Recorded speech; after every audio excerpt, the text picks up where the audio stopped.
Et donc je voulais vous dire merci Au moment où je pour finalise cet cette petite engagement. vidéo, François Bayrou a été appelé pour succéder à Michel Barnier, dont le gouvernement, sans majorité ni légitimité démocratique, a été censuré. C'est un nouveau soubresaut dans l'interminable crise politique provoquée par la dissolution de l'Assemblée en juin et le refus d'Emmanuel Macron, le président monarque, d'assumer sa défaite. À cette occasion, je voudrais revenir presque 2 siècles en arrière pour parler de ce moment où s'est cristallisé pour la première fois en France ce bras de fer entre le pouvoir exécutif et le pouvoir législatif. Bonjour, je m'appelle Benjamin, bienvenue.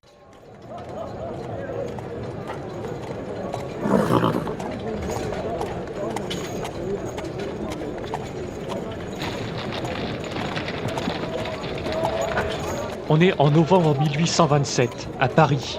Face aux difficultés politiques que rencontre le comte Joseph de Villèle, son chef de gouvernement, le roi Charles X a dissous la Chambre. De nouvelles législatives ont donc été convoquées, mais à mesure que les résultats tombent, il s'avère que ce scrutin est un naufrage politique pour le gouvernement. On notera que 92 000 hommes seulement, tous des possédants, ont alors le droit de voter.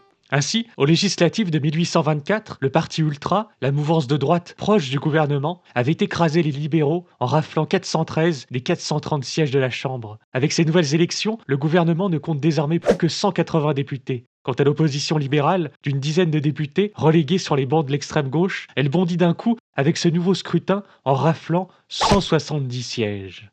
Pourquoi dissoudre et prendre le risque de perdre une majorité en apparence aussi écrasante? C'est que justement, cette majorité n'est écrasante qu'en apparence. Depuis 1824, elle s'est lézardée de partout, cette majorité, à cause notamment de la politique de détricotage par Villèle des conquis de la Révolution. En effet, le chef de gouvernement est jugé trop mou par les ultras sur sa droite, qui voudraient qu'il aille toujours plus loin, et trop autoritaire par les royalistes modérés sur sa gauche, qui se sont résolus à accepter le caractère irréversible de certains conquis révolutionnaires et la menace que cela pourrait faire peser sur le régime si on y touchait, ce qui n'est pas sans évoquer ce que disait Tancredi. Credimi, zione.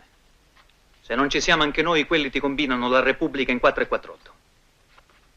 Se vogliamo che tutto rimanga com'è, bisogna che tutto cambi. Mi sono spiegato. À ça s'ajoute une impopularité grandissante du gouvernement parmi les classes populaires et la petite bourgeoisie, touchée par une crise économique et pénalisée par les politiques réactionnaires du gouvernement qui endettent la France. Face à ça, les libéraux ont repris du poil de la bête. À cette époque, le libéralisme défend une monarchie raisonnée à l'anglaise, véritablement parlementaire. Le libéralisme se comprend comme un progressisme de gauche, héritier des Lumières et des révolutionnaires modérés de 1789. Le libéralisme s'est imposé au sein d'une bourgeoisie citadine éclairée et d'une partie de l'élite culturelle, soucieuse de protéger les avantages que leur ont offert la Révolution, mais effrayée à l'idée d'une nouvelle république, sociale et égalitaire, comme en 1793. Prenant acte de sa défaite, Villèle démissionne en janvier 1828. C'est une première dans l'histoire parlementaire française et ça conforte le principe encore tout théorique qu'un gouvernement ne peut pas gouverner contre la Chambre. Le vicomte Jean-Baptiste de Martignac est donc désigné pour succéder à Villèle. S'il n'est pas libéral, Martignac cherche malgré tout à mener une politique de compromis avec les libéraux. Toutefois, pour Charles X, ce gouvernement, c'est qu'une concession provisoire faite à la gauche et au Parlement. Le roi ne peut en aucun cas se résoudre à une monarchie parlementaire. Après tout, il en est persuadé, ce sont les concessions faites par son frère Louis XVI aux élus révolutionnaires qui ont mené celui-ci à l'échafaud.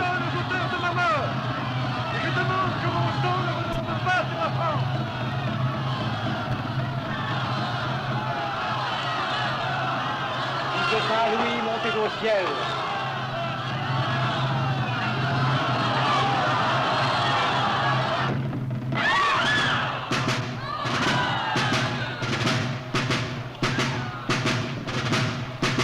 Succédant en 1824 à son autre frère, Louis XVIII, Charles X s'est retrouvé à la tête d'une monarchie constitutionnelle dont il abhorre le principe, lui qui est si viscéralement réactionnaire, profondément marqué par ses 25 années d'exil. À l'image de son sacre à Reims, tout son règne durant, il n'a de cesse de vouloir recréer l'ancien régime en renforçant le pouvoir de l'Église et en s'attaquant à toutes les formes de libéralisme politique, aussi ténues soient-elles. Alors, profitant de la chute du cabinet Martignac en août 1829, Charles X met fin à cette parenthèse d'ouverture à gauche et remet à la tête de son gouvernement un ultra, le prince Jules de Polignac. Ce qui est une véritable provocation contre-révolutionnaire.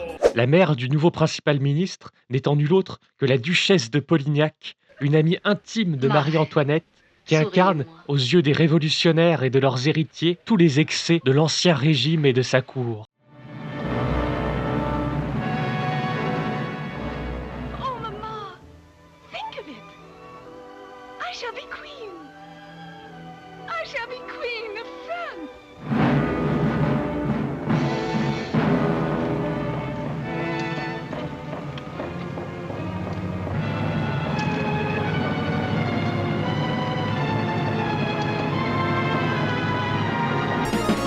L'affrontement avec la Chambre est inévitable. Charles X convoque donc à nouveau des législatives anticipées en juin 1830 et c'est à nouveau une débâcle. Les oppositions totalisent désormais 274 sièges contre 145 pour le gouvernement. Mais Charles X continue à s'entêter. Au nom de la sûreté de l'État, mais en vérité pour museler l'opinion et renforcer son pouvoir personnel, le monarque publie 3 ordonnances le 25 juillet 1830. La première suspend la liberté de la presse. La deuxième dissout une énième fois la Chambre et convoque encore de nouvelles élections. La troisième, enfin, modifie le corps électoral afin d'en exclure la bourgeoisie libérale. Coup fatal porté à ses opposants? Non. La situation bascule. Les ordonnances, loin d'étouffer les oppositions, embrasent au contraire la rue parisienne. La révolution des Trois Glorieuses vient d'éclater. Cette révolution balaye l'aspirant monarque absolu et les derniers espoirs des ultras pour un retour à l'ancien régime. Républicaine et populaire au départ, cette révolution, la bourgeoisie libérale la confisque presque immédiatement des mains des travailleurs et des travailleuses pour mettre au pouvoir son propre roi, un roi dit citoyen parce que acquis aux idées de 1789, il s'agit de Louis-Philippe. La légitimité du roi à gouverner ne procède ainsi plus d'un droit divin que Charles X a échoué à réactiver, mais repose sur l'idée de souveraineté nationale forgée à la Révolution française. Le roi de France est devenu le roi des Français, son drapeau blanc est devenu tricolore, et le catholicisme cesse d'être religion d'État. En 1814, Louis XVIII, en restaurant la monarchie, avait octroyé, le mot est signifiant, une charte constitutionnelle à son peuple. En 1830, c'est la Chambre, et donc, sur le papier du moins, la représentation nationale qui donne à Louis-Philippe sa couronne. À défaut de se démocratiser, le régime se libéralise, et à l'ultracisme d'extrême droite de l'aristocratie réactionnaire succède le juste milieu de la bourgeoisie libérale. Un juste milieu pile entre héritage monarchique millénaire, valeurs de 1789 et gloire militaire de Napoléon. Malgré une pratique toujours très autoritaire et percelle du pouvoir, Louis-Philippe sait qu'il doit désormais composer avec le fait parlementaire pour asseoir sa dynastie, car il a compris que c'est l'acharnement à nier cette nouvelle réalité politique qui a coûté son trône au dernier roi Bourbon. Voilà, cette petite vidéo est désormais terminée. Si elle vous a plu, likez-la et partagez-la, et bien sûr, abonnez-vous et activez la cloche. C'était Benjamin, je vous donne rendez-vous très bientôt en Nouvelle-Zélande pour l'épisode 2 de Vertige d'Histoire sur un sujet bien différent.